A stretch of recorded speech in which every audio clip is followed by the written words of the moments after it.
Hello friends, welcome back to my YouTube channel. ಇವತ್ತಿನ ವಿಡಿಯೋದಲ್ಲಿ ನಾನು ಬ್ಲೌಸ್ ಕಟಿಂಗ್ ಮಾಡೋದು ಪ್ರತಿಯೊಂದನ್ನು ಕೂಡ ತೋರಿಸಿದ್ದೀನಿ ಅಲ್ವಾ. ಅದಕ್ಕೆ ಬ್ಲೌಸ್ ಕಟಿಂಗ್ ಮಾಡಿರೋದನ್ನು ಲೈನಿಂಗ್ನ ಕಟ್ ಮಾಡಿರೋದ್ರಿಂದ ಈ ರೀತಿ ಸೀರೆ ಫ್ಯಾಬ್ರಿಕ್ ಮೇಲೆ ಹೇಗೆ ಕಟ್ ಮಾಡಬೇಕು ಅಂತ ಬಿಗಿನರ್ಸ್ಗೆ ಗೊತ್ತಿರೋದಿಲ್ಲ. ಅದಕ್ಕೋಸ್ಕರ ನಾನು ಹೇಗೆ ಇಟ್ಟು ಆಮೇಲೆ ಇವಾಗ ನಾನು ತೋರಿಸ್ಕೊಡೋವಂಥ ಮೆಥಡಲ್ಲಿ ನೀವು ಕಟಿಂಗ್ ಮಾಡ್ತು ಅಂತಂದರೆ ಬೇಗ ಬ್ಲೌಸ್ ಕಟಿಂಗ್ ಮಾಡ್ಬೋದು. ಕೆಲವ್ರು ಏನು ಮಾಡ್ತಾರೆ ಅಂದರೆ ಈ ರೀತಿ ಬ್ಲೌಸ್ ಪೀಸ್ನ ಪೂರ್ತಿಯಾಗಿ ಹಾಸಿ ಅದರ ಮೇಲ್ಗಡೆ ಇಟ್ಟು ಕಟ್ ಮಾಡ್ಕೊಳ್ತಾ ಹೋಗ್ತಾರೆ. ಆ ರೀತಿ ಮಾಡೋದ್ರಿಂದ ತುಂಬಾ ಟೈಮ್ ವೇಸ್ಟ್ ಆಗುತ್ತೆ. ಅದಕ್ಕೋಸ್ಕರ ಇವಾಗ ನಾನು ಈಸಿ ಮೆಥಡ್ನಲ್ಲಿ ಹೇಗೆ ಬೇಗ ಬ್ಲೌಸ್ ಕಟಿಂಗ್ ಮಾಡಬೇಕು ಅಂತ ತೋರಿಸ್ತೀನಿ ನೋಡಿ. ಈ ರೀತಿ ಬ್ಲೌಸ್ ಪೀಸ್ನ ಮಧ್ಯಕ್ಕೆ ಫೋಲ್ಡಿಂಗ್ ಮಾಡ್ಕೊಂಡಿದ್ದೀನಿ. ಎರಡೂ ಸೈಡ್ ಕೂಡ ಬಾರ್ಡರ್ ಇದೆ. ಇದು ನೋಡಿ, ಈ ಕಡೆ ಸೈಡ್ ಕೂಡ ಬಾರ್ಡರ್ ಇದೆ, ಈ ಕಡೆ ಸೈಡ್ ಕೂಡ ಬಾರ್ಡರ್ ಇದೆ. ಏನು ಡಿಸೈನ್ ಮಾಡ್ತಾ ಇಲ್ಲ ನೀವು ಅಂತ ಅಂದರೆ ಒಂದು ಸೈಡು ನೀವು ಸ್ಲೀವ್ಸ್ ಇಡಬೇಕು. ಎರಡಿದೆ ಅಲ್ವಾ, ಎರಡು ಸ್ಲೀವ್ಸ್ಗೆ ಆಗುತ್ತೆ. ಮಧ್ಯಕ್ಕೆ ಫೋಲ್ಡಿಂಗ್ ಮಾಡಿರ್ತೀವಲ್ಲ, ಎರಡೂ ಸ್ಲೀವ್ಸ್ಗೆ ಆಗುತ್ತೆ. ಇನ್ನೊಂದು ಸೈಡ್ಗೆ ನೀವು ಬೆನ್ನಿನ ಭಾಗನೇ ಇಡಬೇಕಾಗುತ್ತೆ. ಅಕಸ್ಮಾತ್ ನೀವು ಡಿಸೈನ್ ಮಾಡ್ತೀರಾ ಅಂತಂದರೆ ಈ ಬಾರ್ಡರ್ನ ಕಟ್ ಮಾಡ್ಕೊಂಡು ನೀವು ಡಿಸೈನ್ ಮಾಡ್ಕೋಬೋದು. ನಾನು ನೆಕ್ಸ್ಟ್ ವೀಡಿಯೋಗಳಲ್ಲಿ ಅಪ್ಲೋಡ್ ಮಾಡ್ತಾ ಹೋಗ್ತೀನಿ. ಡಿಸೈನ್ ಕೂಡ ಯಾವ ರೀತಿ ಡಿಸೈನ್ ಮಾಡ್ಬೋದು, ಟ್ರೆಂಡಿಂಗ್ ಡಿಸೈನ್ಸು ಪ್ರತಿಯೊಂದನ್ನು ಕೂಡ ನಾನು ನೆಕ್ಸ್ಟ್ ವೀಡಿಯೋಗಳಲ್ಲಿ ಅಪ್ಲೋಡ್ ಮಾಡ್ತಾ ಹೋಗ್ತೀನಿ. ಇವಾಗ ಇದು ಏನೂ ಡಿಸೈನ್ ಇಲ್ಲ, ಹಾಗಾಗಿ ಈ ರೀತಿ ಪ್ಲೇನ್ ಇರೋದನ್ನು ಹೇಗೆ ಕಟ್ ಮಾಡೋದು ಅಂತ ಅಂದ್ಬಿಟ್ಟು ನಾನು ತೋರಿಸ್ತೀನಿ ನೋಡಿ. ಇವಾಗ ಮಧ್ಯಕ್ಕೆ ಸಮನಾಗಿ ಕರೆಕ್ಟಾಗಿ ಈ ರೀತಿ ಫೋಲ್ಡಿಂಗ್ ಮಾಡ್ಕೊಂಡಿದ್ದೀನಿ. ಹೇಳಿದೆ ಅಲ್ವಾ, ಒಂದು ಸೈಡು ಸ್ಲೀವ್ಸ್ಗೆ ತಗೊಳ್ಳಿ. ಇದರಲ್ಲಿ ಏನಾದರೂ ಬಾರ್ಡರ್ ದೊಡ್ಡದಿತ್ತು, ಅದು ಚಿಕ್ಕ ಬಾರ್ಡರ್ ಇತ್ತು ಅಂತಂದರೆ ಏನು ಮಾಡಬೇಕು ಅಂದರೆ ದೊಡ್ಡ ಬಾರ್ಡರ್ ಇರೋ ಕಡೆ ನಾವು ಸ್ಲೀವ್ಸ್ನ ಇಡಬೇಕು, ಚಿಕ್ಕ ಬಾರ್ಡರ್ ಇರೋ ಕಡೆ ನಾವು ಬೆನ್ನಿನ ಪಾರ್ಟ್ನ ಇಡಬೇಕು. ಇದರಲ್ಲಿ ಏನಾದರೂ ಡೌಟ್ಸ್ ಇತ್ತು ಅಂದರೆ ಕಮೆಂಟ್ ಮಾಡಿ. ನಿಮ್ಮ ಬ್ಲೌಸ್ ಪೀಸ್ ಹೇಗಿದೆ ಅನ್ನೋದನ್ನು ನನಗೆ ಕಮೆಂಟ್ ಮಾಡಿ, ನಾನು ಬೇಕಾದರೆ ಹೇಳ್ಕೊಡ್ತೀನಿ.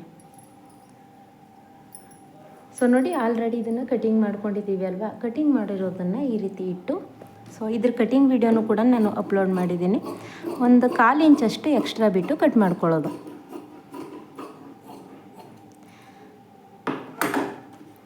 ನೋಡಿ, ಇದನ್ನು ಸ್ಟಿಚಿಂಗ್ ಮಾಡುವಾಗ ಮಧ್ಯೆ ಕಟ್ ಮಾಡ್ಕೊಳ್ಳಿ ಅಷ್ಟೇ. ಸ್ಲೀವ್ಸು ಬೇಗ ಆಗೋಯ್ತು. ಇದಾದಮೇಲೆ ಇವಾಗ ಬೆನ್ನಿನ ಪಾರ್ಟ್ನ ಕಟ್ ಮಾಡ್ಕೋಬೇಕು.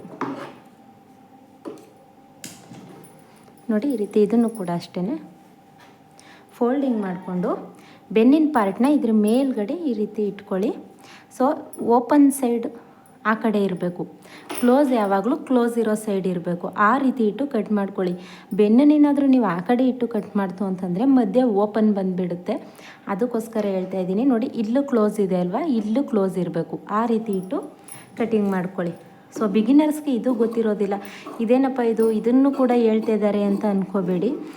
ನಾವು ಕಟಿಂಗ್ ಮಾಡೋಕ್ಕೂ ಕೂಡ ನಮಗೂ ಕೂಡ ಕನ್ಫ್ಯೂಸ್ ಇತ್ತು ಹೊಸದಾಗಿ ಕಲಿಯುವಾಗ. ಅದಕ್ಕೋಸ್ಕರ ನಾನು ಪ್ರತಿಯೊಂದನ್ನು ಕೂಡ ಹೇಳ್ಕೊಡ್ತಾ ಇದ್ದೀನಿ. ಇದನ್ನು ಕೂಡ ಅಷ್ಟೇ 1/4 ಇಂಚಷ್ಟು ಬಿಟ್ಟು ಕಟ್ ಮಾಡ್ಕೊಳ್ಳಿ. ನೋಡಿ, ಇಷ್ಟೇ. ಇದಿಷ್ಟನ್ನು ಕಟ್ ಮಾಡಿಕೊಂಡ್ರೆ ಬ್ಯಾಕ್ ಪಾರ್ಟ್ ಕೂಡ ರೆಡಿ ಆಯಿತು. ಇವಾಗ ಫ್ರಂಟ್ ಪಾರ್ಟ್ನ ಕಟ್ ಮಾಡ್ಕೊಳ್ಳೋಣ. ಇನ್ನೂ ನೋಡಿ ಎಷ್ಟು ಪೀಸು ಉಳಿತಾಯ ಆಗುತ್ತೆ ಅಲ್ವಾ ಈ ರೀತಿ ಕಟ್ ಮಾಡ್ಕೊಳ್ಳೋದ್ರಿಂದ. ಈಗ ನೋಡಿ, ಫ್ರಂಟ್ ಪಾರ್ಟ್ನು ಕೂಡ ಈ ರೀತಿ ಇಟ್ಕೊಳ್ಳಿ. ಇದಾದಮೇಲೆ ಬೆಲ್ಟ್ ಪಟ್ಟಿನೂ ಕೂಡ ಇಟ್ಕೊಳ್ಳಿ.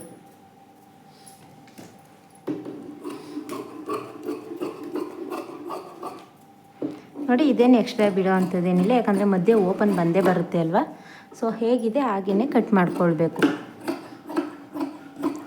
ಬಿಗಿನರ್ಸ್ ಆಗಿದ್ದೀರಾ ಅಂದರೆ ಈ ರೀತಿ ಎಕ್ಸ್ಟ್ರಾನೇ ಕಟ್ ಮಾಡ್ಕೊಳ್ಳಿ. ಬ್ಲೌಸ್ ಪೀಸ್ ಏನಾದರೂ ಎಕ್ಸ್ಟ್ರಾ ಇದ್ದರೆ ನಾನು ನೆಕ್ಸ್ಟ್ ವೀಡಿಯೋಗಳಲ್ಲಿ ಹೇಳ್ತಾ ಹೋಗ್ತೀನಿ. ಬ್ಲೌಸ್ ಪೀಸ್ ಕಡಿಮೆ ಇದ್ದರೂ ಕೂಡ ಹೇಗೆ ಕಟ್ ಮಾಡ್ಬೋದು ಅಂತ.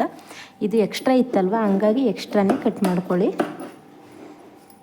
ಆವಾಗ ನಿಮ್ಗೆ ಏನಾಗುತ್ತೆ ಅಂತಂದರೆ ಸ್ಟಿಚಿಂಗ್ ಮಾಡುವಾಗ ಏನಾದರೂ ಬಟ್ಟೆ ಆ ಕಡೆ ಈ ಕಡೆ ಹೋಯಿತು ಅಂತಂದರು ಸೈಡಲ್ಲಿ ಬಟ್ಟೆ ಇರುತ್ತೆ ಅಲ್ವ, ಅಡ್ಜಸ್ಟ್ ಆಗುತ್ತೆ. ನೀವು ಇವಾಗಲೇ ಅಳ್ತಕ್ಕೆ ಅದು ಹೇಗಿದೆ ಹಾಗೇ ಕಟ್ ಮಾಡ್ಕೊಳ್ತಾ ಹೋದರೆ ನಿಮಗೇನಾದರೂ ಸ್ವಲ್ಪ ನೀವು ಸ್ಟಿಚ್ ಮಾಡುವಾಗ ವೇರಿಯೇಷನ್ ಮಾಡ್ತು ಅಂತಂದರೆ ನಿಮಗೆ ಬ್ಲೌಸ್ ಹಾಳಾಗುತ್ತೆ. ಅದಕ್ಕೋಸ್ಕರ ಹೇಳ್ತಾ ಇದ್ದೀನಿ. ನನ್ನ ಚಾನಲ್ನಲ್ಲಿ ನಾನು ಬ್ಲೌಸ್ನ ಫೆವಿಕ್ವಿಕ್ ಹಾಕಿ ಅಂಟಿಸಿ ಹೇಗೆ ಸ್ಟಿಚ್ ಮಾಡಬೇಕು ಅಂತ ಅನ್ನೋದನ್ನು ತೋರಿಸಿದ್ದೀನಿ. ಅದನ್ನು ನಾನು ನನ್ನ ಬ್ಲೌಸ್ಗೆ ಒಂದಕ್ಕೆ ಅಂಟಿಸಿ ಅದಕ್ಕೆ ಥ್ರೆಡ್ ಪೈಪಿಂಗ್ನು ಕೂಡ ಮಾಡಿ ತೋರಿಸ್ತೀನಿ ಒಂದಿನ. ಆವಾಗ ನಿಮಗೆ ಐಡಿಯಾ ಬರುತ್ತೆ ಹೇಗೆ ಸ್ಟಿಚ್ ಮಾಡಬೇಕು ಅನ್ನೋದನ್ನು. ಸುಮಾರು ಕಮೆಂಟ್ಗಳು ಬಂದಿದೆ, ಹಾಗಾಗಿ ನಾನು ನೆಕ್ಸ್ಟ್ ವೀಡಿಯೋಗಳಲ್ಲಿ ಅಪ್ಲೋಡ್ ಮಾಡ್ತೀನಿ. ವಿಡಿಯೋ ಹೆಲ್ಪ್ ಆದರೆ ವಿಡಿಯೋಗೆ ಲೈಕ್ ಮಾಡಿ. ಇಷ್ಟೇ, ತುಂಬಾ ಈಸಿಯಾಗಿ ಕಟ್ ಮಾಡಾಯಿತು. Thank you.